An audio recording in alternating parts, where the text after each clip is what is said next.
Hello everyone, students. In the previous lecture of electrochemistry, you know that we have gone through the various basic concepts of electrochemistry. उसमें से आपको पता होगा what is meant by resistance. So resistance is nothing but the property of a conductor by which it opposes the flow of electric current. Okay. The unit of resistance is nothing but ohm. It is having the symbol of omega. Then what is meant by conductance? I also told you. So regarding conductance, I told you in the last lecture. But remember here one thing. Conductance is having the symbol G. Yes, I told you the reciprocal of the resistance is called as conductance. The reciprocal of the resistance is called as conductance. But you know that जो formula हमारे पास है resistance का, yes, V is equal to I into R.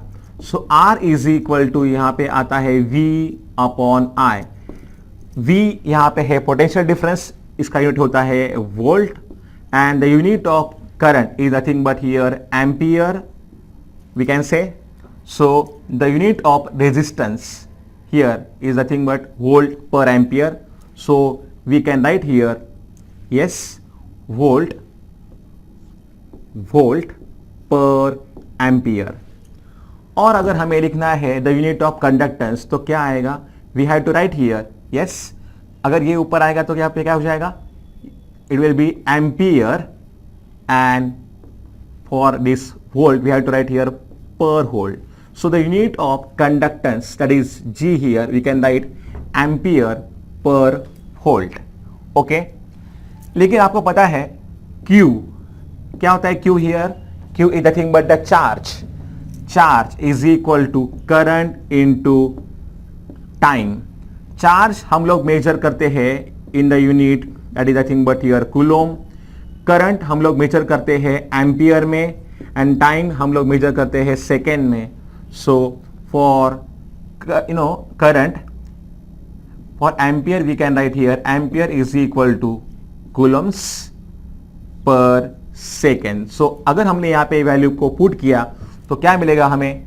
Yes, for ampere we can write here coulombs per second per volt. So this will be the unit of the conductance. This thing is mentioned in your textbook. That's why I have written this on the board. तो ये रहा conductance. Okay. So वैसे तो G is equal to 1 upon R, and you know that the unit of the resistance is also known as ohm. Yes. या फिर for G we can write here MHO, या फिर ohm inverse, we can write here ohm inverse also. Okay. या फिर simply we can write here the Siemens. Siemens is nothing but the SI unit. ये है इसका SI unit for the conductance. साथ ही साथ हमने देखा था the meaning of the term, yes, resistivity. तो resistivity के बारे में तो वैसे मैंने बताया था आपको प्रीवियस लेक्चर में, रेजिस्टिविटी के लिए जो सिंबल है वो है rho. So you know that resistivity को अगर हमें डिफाइन करना है तो मैंने कहा था आपको कि resistance of the conductor is directly proportional to the length and inversely proportional to the area of cross section. Therefore resistance is equal to some constant, that is nothing but here rho into L upon A. That's why resistivity, that is nothing but rho, is equal to क्या आएगा यहाँ पे? R into A divided by L. ठीक है. तो अगर हमें यहाँ पे डिफाइन करना होता है रेजिस्टिविटी को, तो resistivity of the conductor is nothing but the resistance of the conductor of 1 metre length and 1 metre square area of cross section. Okay.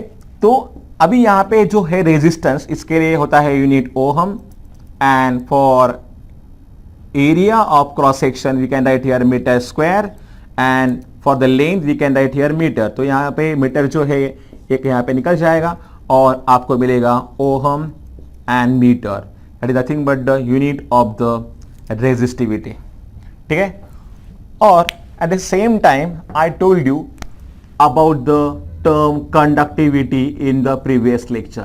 As this term is very important, इसके ऊपर हमेशा आपको आते हैं न्यूमेरिकल्स 2 या 3 marks के लिए, that's why it's very important to see this again and to understand this properly. ठीक है, इसके लिए जो सिंबल हम लोग यूज करते हैं वो होता है small k, that is also known as kappa. I told you. So क्या होता है ये? The reciprocal of the resistivity is called as conductivity. Remember, for resistivity we can write here specific resistance, and for this we can write here specific conductance. So ये terms भी अगर आपको पूछे जाते हैं न्यूमेरिकल्स में तो आपको यहाँ पे ध्यान में रखना है कि ये इनके दूसरे भी नाम हैं. So 1 upon rho here. तो rho के लिए हम लोग यहाँ पे लिखते हैं क्या यूनिट है? Ohm and meter. So we can write here per ohm per meter. Okay, so the unit of the conductivity is per ohm per meter, and in the SI system we can write here Siemens, क्योंकि per ohm के लिए हम लोग यहाँ पे क्या लिखते हैं? We can write here Siemens also. So Siemens per meter is also the unit of conductivity in the SI system. So this thing we must know. Okay तो ये है the term conductivity. Okay, but generally this term is not use to compare the conductivities of the solution. You know that their concentrations should be same. The term conductivity, it depends on the number of ions present in the solution. For example, अगर हमारे पास 2 solution है, ये समझिए यहां पे solution है A और ये दूसरा यहां पे जो सोल्यूशन है ये है B. ओके, अभी ये जो सोल्यूशन है it is having the higher concentration, इसका ज्यादा है कॉन्सेंट्रेशन और इसका है लोअर कॉन्सेंट्रेशन. तो ऑब्वियसली जो सोल्यूशन जिसमें ज्यादा आयंस प्रेजेंट है उसका ज्यादा होगा कॉन्सेंट्रेशन. सो नंबर ऑफ आयंस यहां पे ज्यादा मिलेंगे आपको, and that's why its conductivity it will be more than the B solution. The conductivity of the solution A will be more than that of the solution B. Okay, so this term it is not suitable to compare electrical conductivities. That's why the scientist कोलार्श इन्होंने एक नया term introduce किया जो है molar conductivity. क्या है वो टर्म? That is nothing but known as molar conductivity. Molar conductivity is the term that is used to compare the electrical conductance of the 2 different solutions. Okay, so let's see now this term, but before that just put down these units in your notebook properly, क्योंकि इसके ऊपर भी आपको बहुत सारे questions आते हैं. Okay, especially in the MCQs section.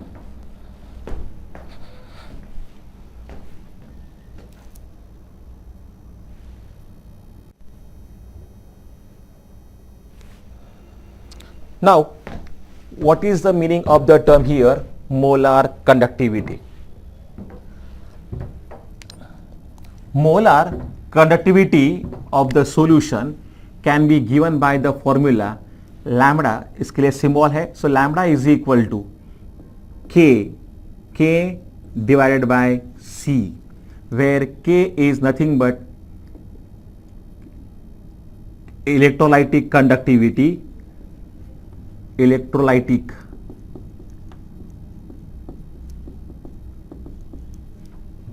conductivity divided by C is nothing but the term concentration.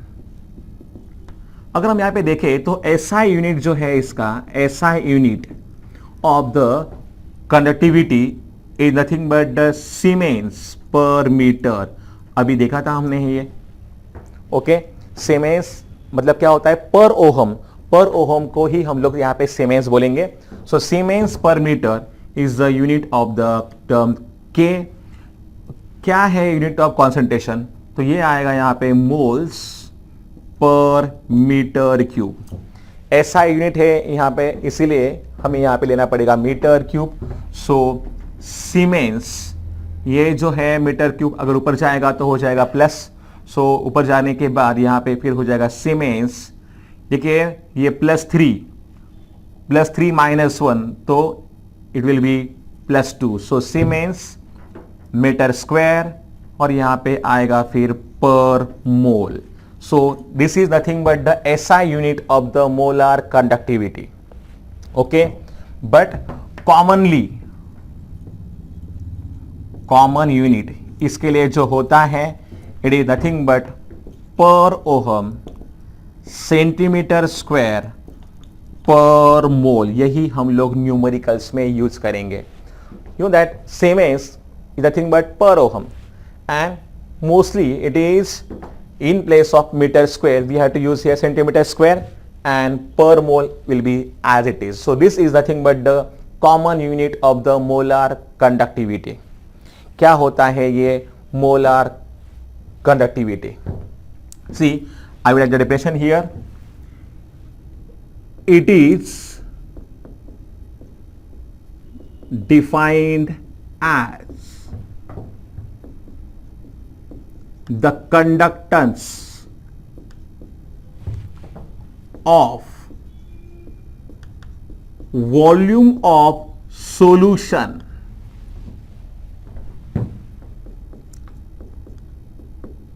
containing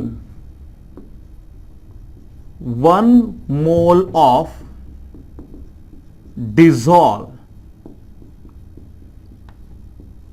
electrolyte. It is defined as the conductance of volume of a solution containing 1 mole of dissolved electrolyte. Yes, when placed in between two parallel electrodes 1 centimeter apart from each other and large enough to contain the whole solution in between them. So ये है इसका proper definition. Okay, this concept of molar conductivity it was introduced by the scientist कोलार्श.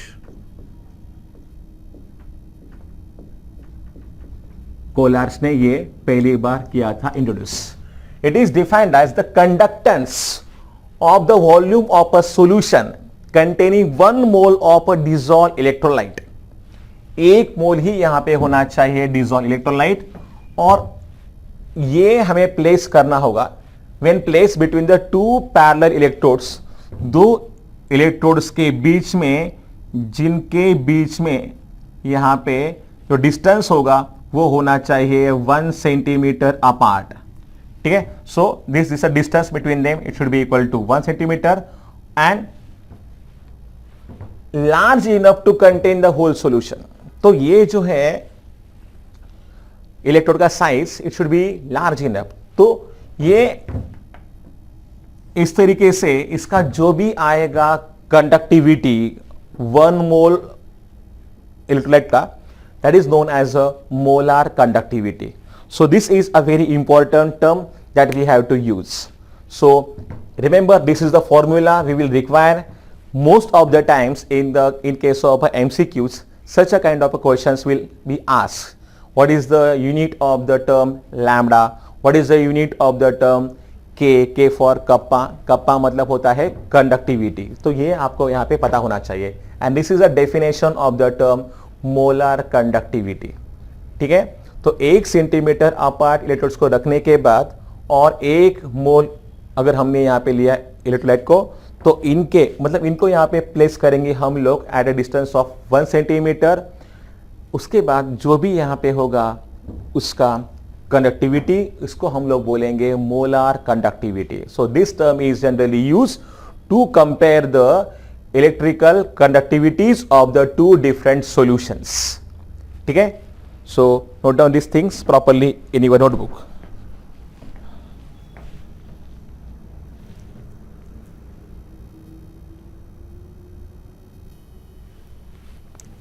Now,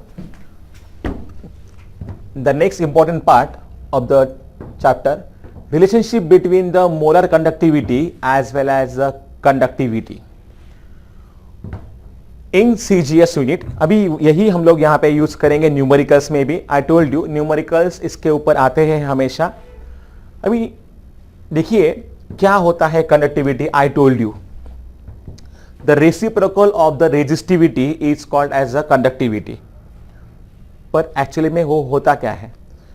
So it is nothing but the conductance, we can say here it is nothing but the conductance of 1 centimeter cube of the solution।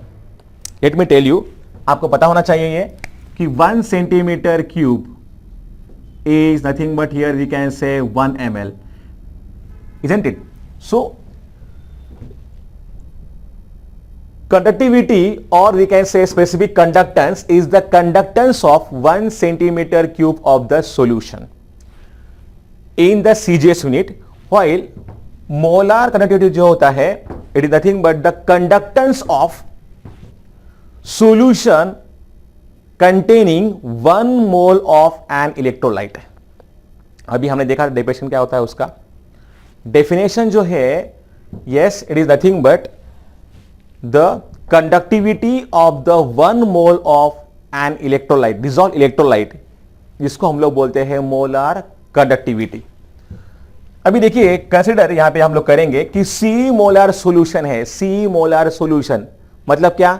C moles of the electrolyte are present in 1 litre या फिर 1000 centimetre cube. आपको पता है कि 1000 centimetre cube मतलब होगा 1000 ml, मतलब होगा 1 लीटर। C मोलर सॉल्यूशन अगर हमने यहां पे लिया तो C moles of the electrolyte are dissolve in 1000 centimetre cube, और we can say here 1 litre of the solution. ठीक है, since C moles of an electrolyte present in 1000 centimetre cube of the solution, ये हमने यहां पे माना है क्योंकि C मोल्स, जब हम यहां पे कहेंगे कि सॉल्यूशन है 5 मोलर, मतलब 5 moles of the electrolyte are present in 1000 centimetre cube या फिर 1 लीटर ऑफ द सॉल्यूशन। ठीक है कि नहीं? इन द सेम मैनर तो C मोल्स, C का वैल्यू यहां पे कुछ भी हो सकता है। C moles of an electrolyte present in 1000 centimetre cube of the solution, ये हमने लिखा है। Therefore 1 mole of electrolyte is present in 1000 centimetre cube divided by C यहां पे आ जाएगा। 1 मोल की अगर हम यहां पे बात करेंगे, 1 mole of electrolyte is present in 1000 centimetre cube upon C solution. अभी देखिए कंडक्टेंस क्या होता है? 1 centimetre cube of the solution जो है, conductance of 1 centimetre cube of the solution, जिसके लिए हम लोग क्या देते हैं symbol? We use the symbol here K is nothing but here conductivity. यहां पे भी मैंने लिखा है conductivity is the conductance of 1 centimeter cube of the solution. Now you can see here conductance of the 1 centimeter cube of the solution, जिसी को हम लोग क्या बोलते हैं? K बोलते हैं। तो ये जो सॉल्यूशन यहां पे है, इसका अगर हमें निकालना है कंडक्टेंस, देखिए यहां पे मैंने लिखा है since conductance of 1 centimeter cube of this solution is K, and therefore conductance of 1000 centimeter cube upon C, इसका जो होना चाहिए इस वैल्यू को हमें K से मल्टीप्लाई करना होगा. Conductance of 1 centimetre cube of the solution, इसके लिए क्या होता है सिंबल K, तो ये this is nothing but known as the conductivity, and that's why this much amount of the solution, इसका क्या आएगा वैल्यू, तो इसके लिए हमें K को मल्टीप्लाई करना होगा. And therefore conductance of 1000 upon C centimetre cube of this solution is equal to, तो देखिए इसी वैल्यू को हमने K से मल्टीप्लाई किया तो हमें मिला K into 1000 upon C. This represents the molar conductivity, इसी को हम लोग बोलते हैं molar conductivity. So molar conductivity that is nothing but lambda is equal to conductivity that is called as a kappa into 1000 upon C. C यहां पे है molar concentration.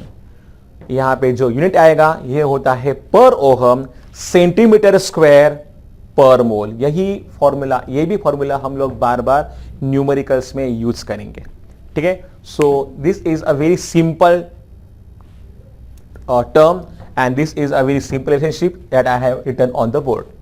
वैसे टेक्स्ट बुक में भी दिया है, आप ये या फिर वो दोनों में से कोई भी एक यहाँ पे प्रॉपरली लर्न कर सकते हो. But the formula is more ever important for us. This formula is important क्योंकि इसके ऊपर हमें न्यूमेरिकल्स अक्सर आते हैं. ठीक है. Note down the things properly.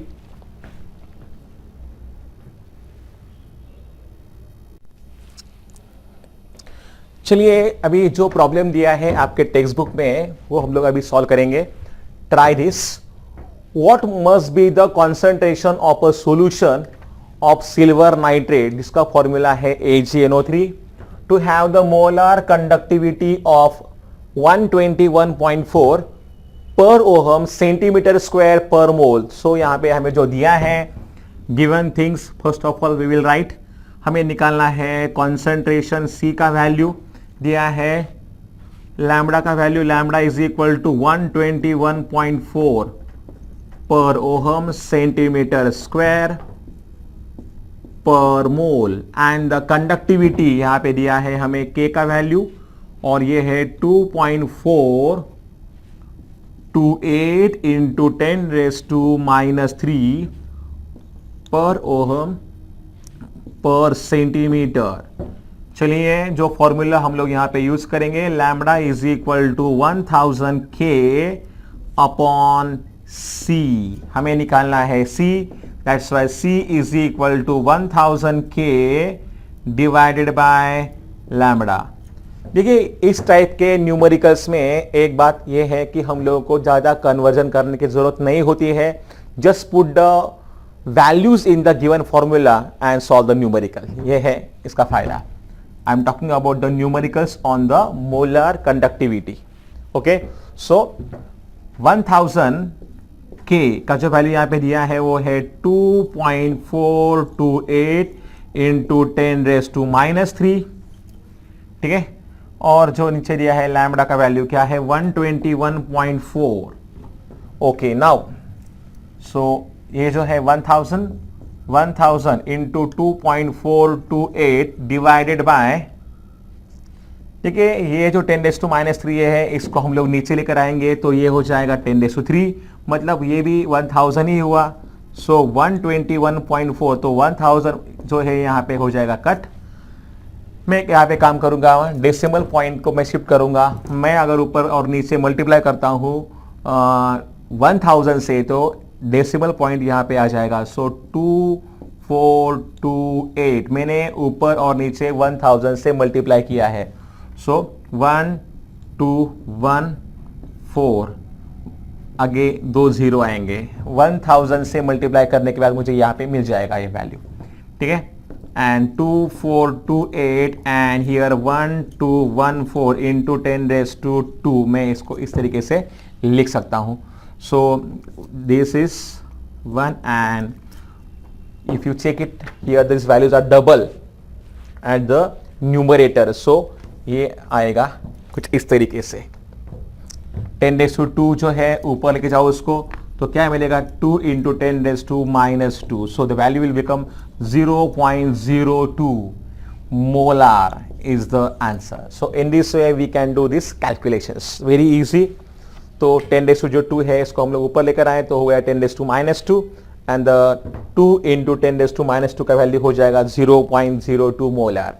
So note down this problem.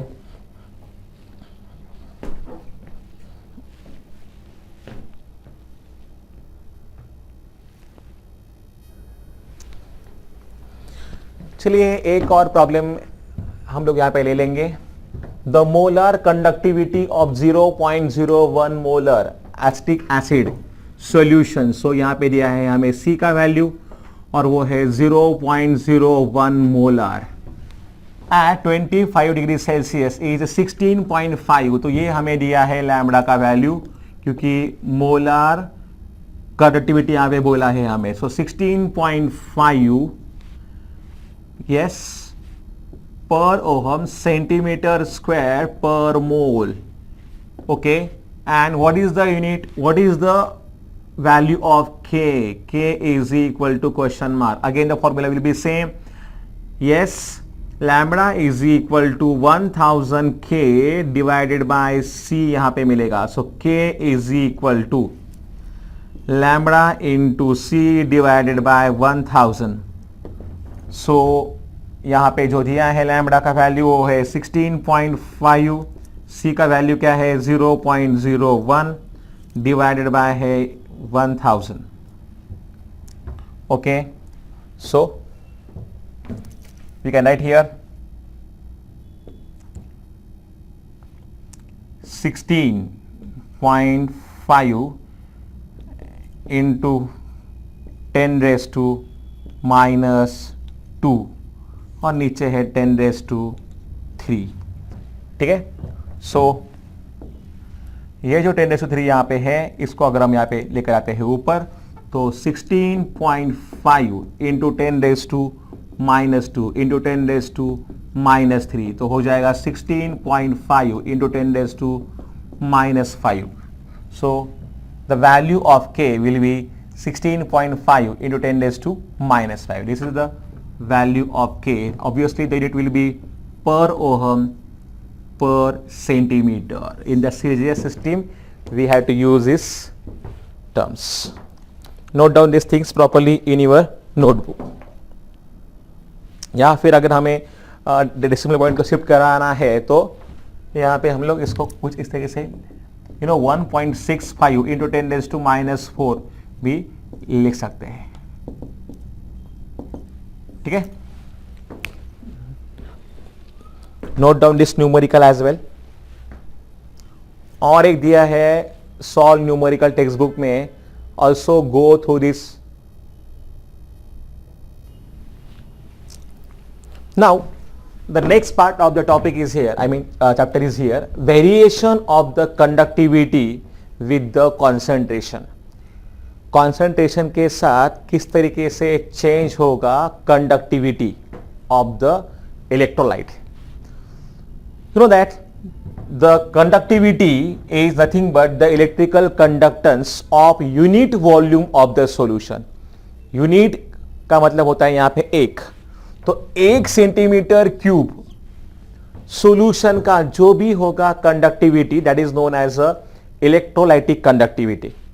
It depends on the number of current carrying ions present in the unit volume of the solution. मतलब अगर ज्यादा है कॉन्सेंट्रेशंस तो ज्यादा आयंस होंगे, इसलिए ज्यादा होगा कंडक्टिविटी। अगर कम है कॉन्सेंट्रेशन सॉल्यूशन का तो कम आयंस वहां पे होंगे तो कम होगा conductivity. So it depends on the number of current carrying ions. Current carrying ions जितने ज्यादा उतना ये ज्यादा होगा, करंट कैरिंग आयंस जितने कम इतना उतना ही ये कप्पा आई मीन के का वैल्यू यहां पे कम होगा। ठीक है, it depends on the current carrying ions present in the solution. On dilution, अगर हम किसी भी सॉल्यूशन को करते हैं डाइल्यूट, समझो अगर वो सॉल्यूशन है एक्वस सॉल्यूशन पानी का सॉल्यूशन। अगर इसमें हमने ऐड किया वाटर को, तो हम लोग अभी क्या कर रहे हैं उसको, अभी हम लोग उसको कर रहे हैं dilute. On dilution means adding more amount of water in case of aqueous solution, total number of ions increase as a result of increase degree of dissociation. पता है आपको क्या होता है, इसके लिए सिंबल होता है अल्फा। क्या होता है, degree of dissociation, the fraction of total number of moles of an electrolyte that dissociate at equilibrium. The fraction of total number of moles of an electrolyte that dissociate at equilibrium is called as a degree of dissociation. ठीक है, तो जैसे ही यहां पे dilution होगा तो क्या हो जाएगा, there will be increase in the number of ions, dissociation ज्यादा होने लगेगा, आयंस ज्यादा होंगे dissociate. Okay, so on dilution total number of ions increase as a result of increase degree of dissociation. Okay, and increase in the total number of ions not proportional to the dilution. मतलब कि देखिए dilution मतलब after adding more amount of water, जैसे ही हम लोग यहां पे वाटर को ऐड कर रहे हैं, सॉल्यूशन को हम लोग यहां पे डाइल्यूट करेंगे, तो यहां पे डाइल्यूशन हो रहा है, आयंस यहां पे इंक्रीज होंगे, लेकिन जितना इंक्रीज होना चाहिए था नंबर ऑफ आयंस में, उतना इंक्रीज नहीं होगा। ओके, तो number of ions per unit volume, देखिए इससे पहले मैं वापस आऊंगा थर्ड पॉइंट के ऊपर, and increase in the total number of ions is not in proportion of dilution. Dilution यहां पे ज्यादा हो जाएगा, आयंस उस मतलब प्रोपोर्शन में थोड़े कम आएंगे, ज्यादा आयंस प्रोड्यूस नहीं होंगे। ठीक है, so therefore number of ions per unit volume of a solution decreases. ठीक है,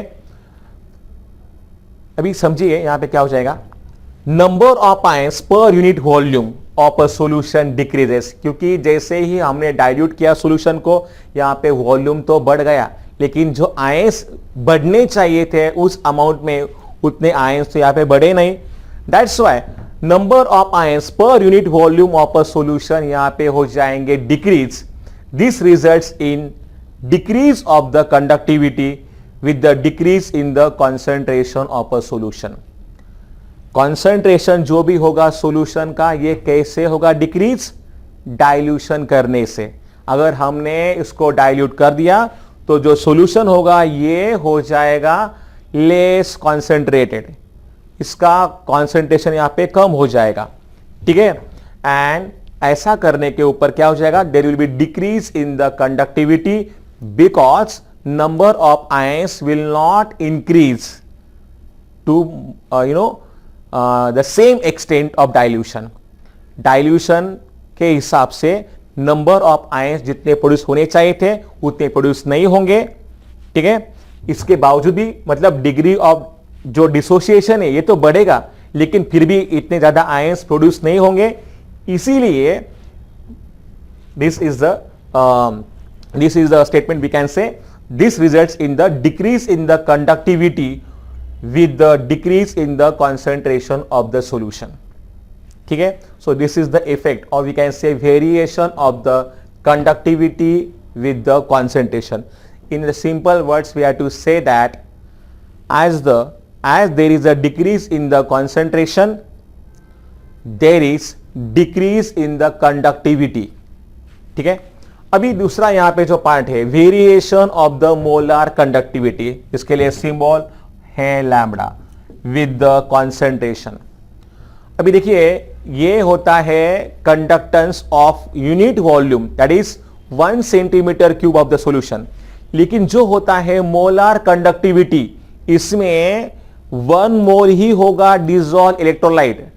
अगर आपने देखा इसका डेफिनेशन क्या है, it is nothing but the conductance of volume of a solution containing 1 mole of a dissolved electrolyte. तो यहां पे 1 मोल ही होता है डिसॉल्व इलेक्ट्रोलाइट. अभी देखिए, the molar conductivity is the electrical conductance of 1 mole of an electrolyte in a given volume of a solution. ठीक है. The increasing number of ions, देखिए 1 मोल ही यहां पे है electrolyte, I mean dissolve electrolyte. ठीक है. तो 1 मोल जो है उसका मतलब फिक्स है, उसका अमाउंट कितना है वो है 1 मोल.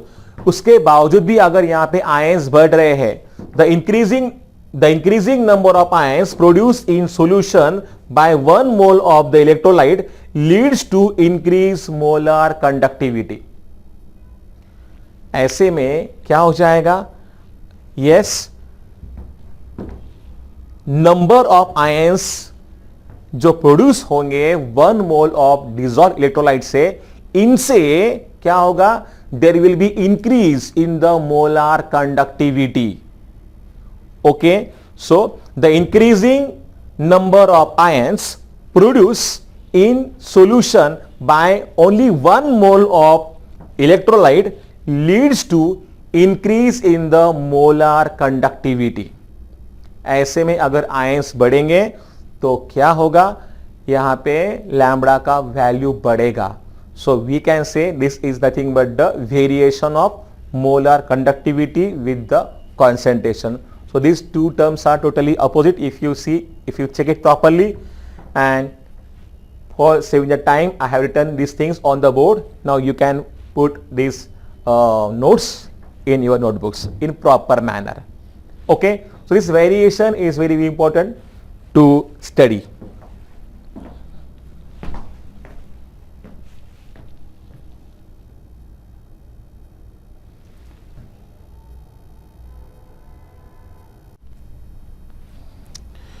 चलिए अभी हम लोग यहाँ पे देखेंगे how is the variation of the molar conductivity with the concentration. Students, the behaviour of molar conductivity of a strong electrolyte with dilution is different than the weak electrolytes. सबसे पहले हम यहाँ पे देखेंगे how the behavior of the strong electrolyte is there. Okay, हम लोग यहां पे देख रहे हैं variation of the molar conductivity with the concentration. आपको पता है जब भी हम उसे करेंगे डाइल्यूट सॉल्यूशन को तो क्या हो जाएगा? There will be decrease in the concentration, right? So you can see this is the graph, and this graph is nothing but the graph of lambda, that is nothing but the molar conductivity against the square root of the concentration. This is the graph of, yes, molar conductivity against the square root of the concentration. अगर आप यहां पे देखोगे तो strong जो है electrolyte, इसके लिए ये ग्राफ का नेचर है it's almost linear, you can सी.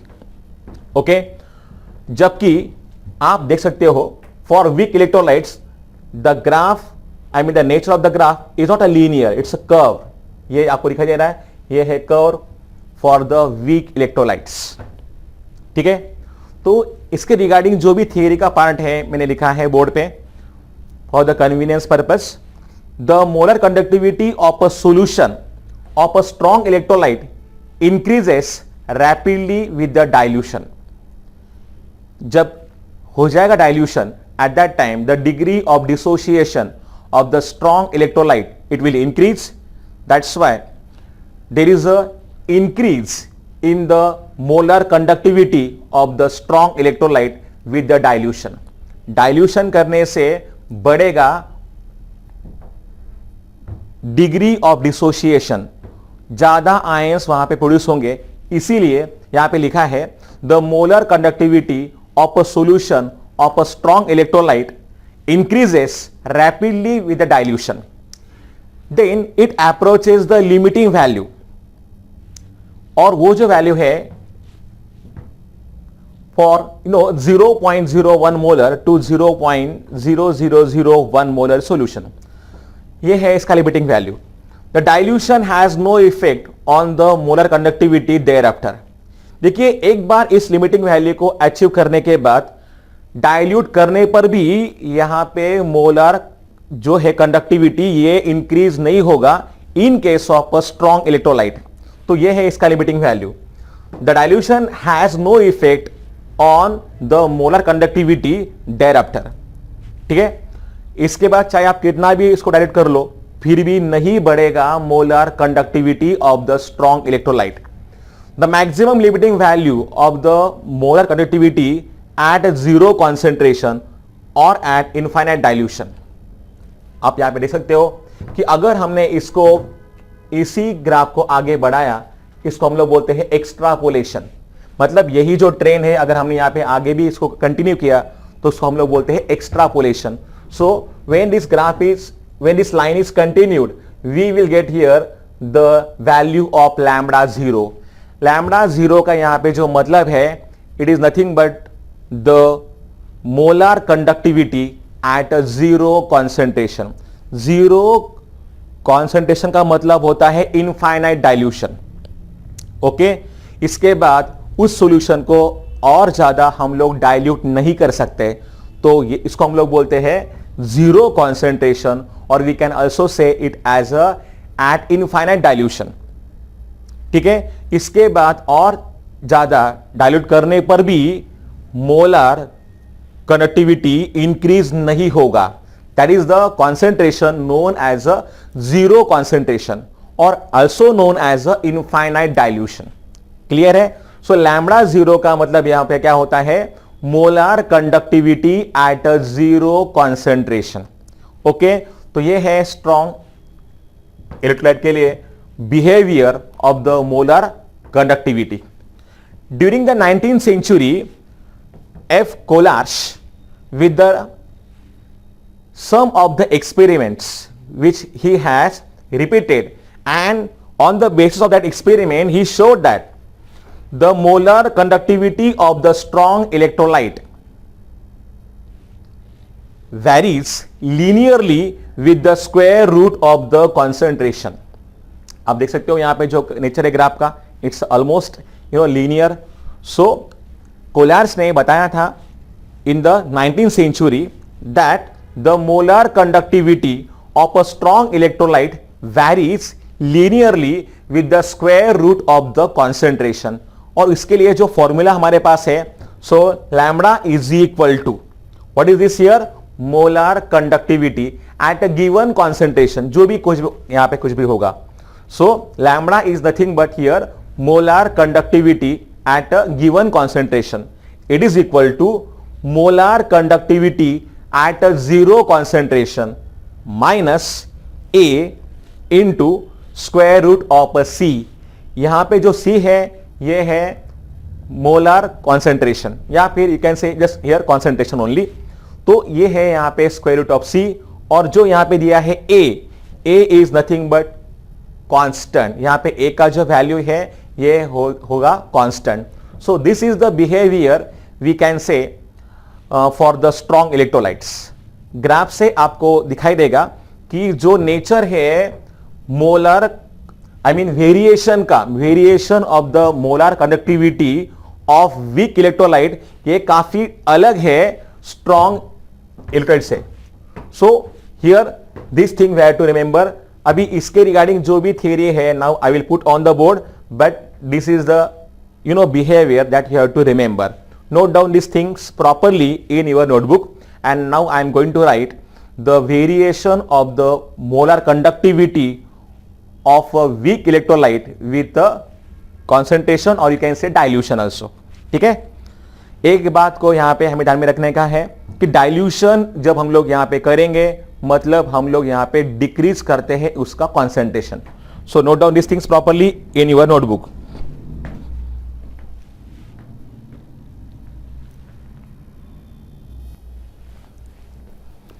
चलिए अभी हम लोग यहां पे देखेंगे how the variation will takes place in case of a weak electrolyte. The molar conductivity of the weak electrolyte increases rapidly on dilution. Okay, जैसे हुआ था स्ट्रॉन्ग के केस में, वैसे यहाँ पे भी हो रहा है. For concentrations of 0.01 molar or 0.0001 molar, the lambda value, that is nothing but here molar conductivity, this value is lower than the lambda 0 value. I mean molar conductivity at a 0 concentration. ठीक है, तो इनके लिए ये value जरा कम आएगा. ठीक है, as compare to the lambda 0. ठीक है, for weak electrolytes the variation of lambda with the square root of the concentration shown in figure is not linear. आप यहां पे देख सकते हो, जैसे कि मैंने आपको बोला था कि ये आपको दिखाई दे रहा है कर्व. तो वीक जो होते हैं इलेक्ट्रोलाइट, इनके लिए यहां पे आपको एक कर्व मिलेगा, जबकि in case of a strong electrolyte there is a linear, linear nature is there. तो ये बिल्कुल यहां पे आता है linear. But in case of weak electrolyte, the